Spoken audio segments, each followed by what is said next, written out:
quickly, I got in touch with Sue about 3 Enterprises because I wanted to do a workshop where we can maybe like all brainstorm about the NCK and CCK community. But then she was like, what's the problem? Can you identify the problem? And I was like, I can't. I don't know. So I don't know, like I just try to organize the messages about 3 Enterprises. And then I wanted to hear your comment as well. So I'll make this really quick. Welcome to 3 case study / workshop. It's called workshop, but it's not. It's just more of like case study on, like this is kind of like the 3 Enterprises of the world, and this is the example that Reverend you gave. So I'm just gonna like go through this message, I guess, a little bit. So why 3 Enterprises? Because, as I said, like God gave me this ministry of reconciliation and the message of reconciliation, and what is this ministry that we must fulfill? How can I devote myself? And when he said do the work of evangelist, I was kind of thinking about the message that Reverend you gave at WIPC November 25th, 2019, right before RCA, with the message titled Prepare the Vessel for 237 Nations. Those who have seen the reason for disasters in 237 nations, those who have seen the 237 disciples, they're the ones who create 237 platform. So kind of what we were talking about, like how can we create this platform for 237 nations, right? And when we think about 237 nations and the remnants, like I think about the current children and I think about the community. And they're all inclusive of 237. So, and then I was thinking about 3 Enterprises. And so Sue O kind of like, she pointed me to Walt Disney. So do you guys know the differences between Universal Studios and Disney? Can you guys guess? What are these companies?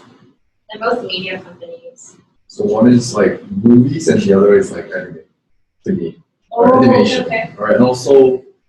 So the difference is that Universal Studios, it started with a group of investors who saw that the trend in this world was visuals. Like we have to go back to visuals. And their objective was to make a lot of money, right? But Walt Disney, his beginning was he was born uneducated, but he really dreamed of this 3D, like making his dream come to life through animation, but also in real life. And his objective was fulfilling his dream. And you see this throughout his entire, like, dream is the theme, the motive throughout, like, all Disney, like, products. And this is his quote: "The era we are living in today is a dream of coming true." And which shows, like, how Disney was able to read the era, the time so well.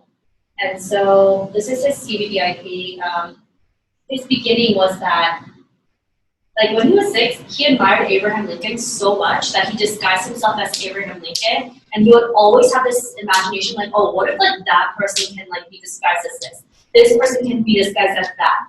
And, like, he was like, oh, I really wish, like, I could, that could come true, and whatever. And then he started to learn animation, and that's when the animation industry was booming. And as you guys know, the whole lawsuit about Oswald, the first cartoon character, and he lost a lawsuit. But it's because he was so, like, poor that he couldn't be educated and he didn't have power. And that same year, we see the birth of Mickey Mouse.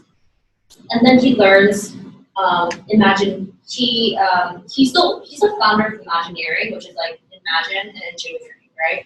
And then that is when Disneyland opens, and his vision was to reimagine a place where parents can be with children comfortably. So he was just like, all of these things were just coming out of his dream, like reimagining or dreaming, or you just see this throughout the entire Disney, like, That's just like the theme. And his vision was to have real figures walk around in the real world. So that's how we see his vision and dream develop. And he established Disney University so that he could implement and educate more people to make animation more realistic. And even after he died, we see that Disney World becomes like a place where his philosophy and ideology is so like it just manifested, right? And it just continues throughout generation, like far after he dies. And we see this all the time. Like his philosophy is embodied in all of his movies and songs, and not just movies. It's represented in all characters and themes, and it permeates into just all aspects of society, culture, and this transmission of message, right? And I really believe that this is Three Enterprise. It's not just cultural; it's also missions because he's transmitting this message, right? That if you keep on believing, the dream that you wish will come true. And this philosophy is transmitted, it's like permeated into all aspects of his work. Whether it's, like engineering or Disney like university or Universal Disney World and Disneyland.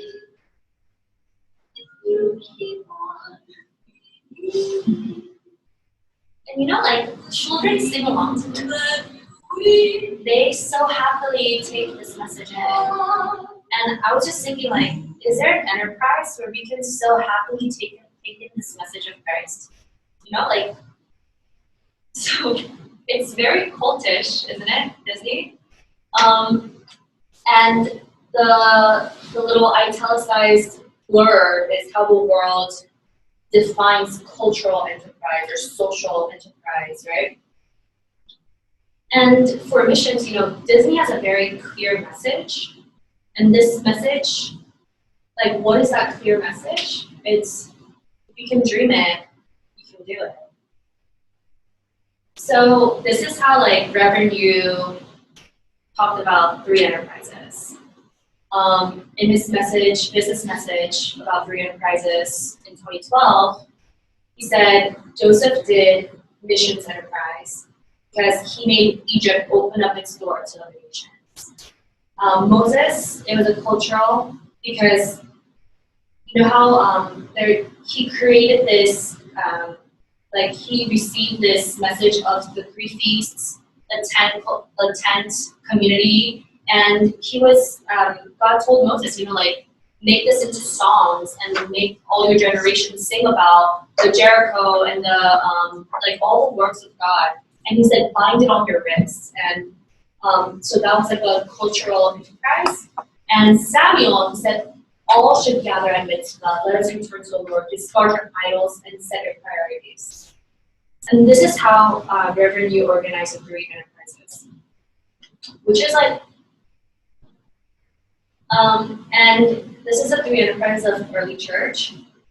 And when he was talking about these individuals, he said, these are the people who had access to different people. And he said they had no choice but to do Three Enterprises and you have to open your eyes because the object of Three Enterprise is not product, it's not culture, but it's people. And that is why they had no choice but for Three Enterprises to take place. So in the business message in 2012, he said, remain in the flow of RUTC. And he said that is how you do Three Enterprises. He said, begin praying for the RUTC, which is kind of like the message that we listened to today. And he said, invest your life. And come up with this oneness team. And when we talked about this, he's like, it has to be a group of people who understands what you're talking about. And when I read that, I thought, like, of course, like, I'm doing this TCK presentation to a group of TCKs because I knew they were going to understand. Like, I wouldn't make this presentation and just give it to, like, a group of Koreans or people who wouldn't understand this experience.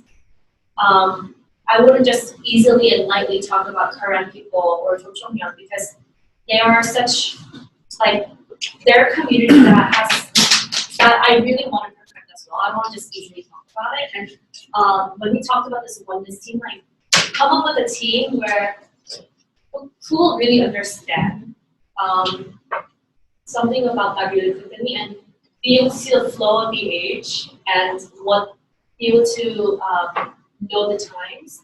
And he said, come up with a remnant prep team, like remnant to 준비 team. So he said in the 3 enterprise research team in 2014, he said before determining what we should do, you have to look at your daily spiritual state. Because with what is in your head on a daily basis, without alone, God will work. And when he said that, I realized like, oh, whoever is constantly thinking about evangelism, whoever is constantly thinking about like this ministry of reconciliation, who possesses the message of reconciliation and like constantly thinking about that, like he said, 그 사람들의 머리를 모아라고, put your heads together. And it's not because people are smart, but because it's people who really are able to unite in this message of Christ and reconciliation to God. And that is the 3 enterprises. So, for a small activity, Reverend said more than answers, preparation is far more important. And he was talking about the preparation for 3 enterprises, and he was talking about like people whom God has prepared. So, this is like a yes and no thing, and you can just write it down if you want or answer it verbally. But do you currently live in America? Yes. Okay, let's do thumbs up or down, okay? Are you from a different country? Are you okay, I don't know what I said. Are you a business person? Oh, come on, dude. Well, okay. Business person, dude. Do you live in a metropolitan city? Do you have a custom of evangelist? You're here, so yeah, that's your custom of evangelist. Have you met a pastor like Paul? Can you guess who this person may be? Yep. Congrats, you are the Priscilla and Aquila of this age. It's true, isn't it? They were residents of Rome, or America of this age. They were Jew, so they weren't from Rome. They were business people. They lived in Corinth, which is like the New York City of that age. They had the custom of an evangelist, going to a place like synagogue. And they had a meeting with Paul. And Reverend, you said, this is like Priscilla and Aquila were people that God had perfectly prepared. And when I saw that, I realized, like God's plan for us, like that's regardless of our preparation because God's preparing it for God's field. And we just have to put our heads in the game. We really need to just make sure that our thoughts, our minds are aligned with this message, this ministry of reconciliation. And that is 3 enterprise.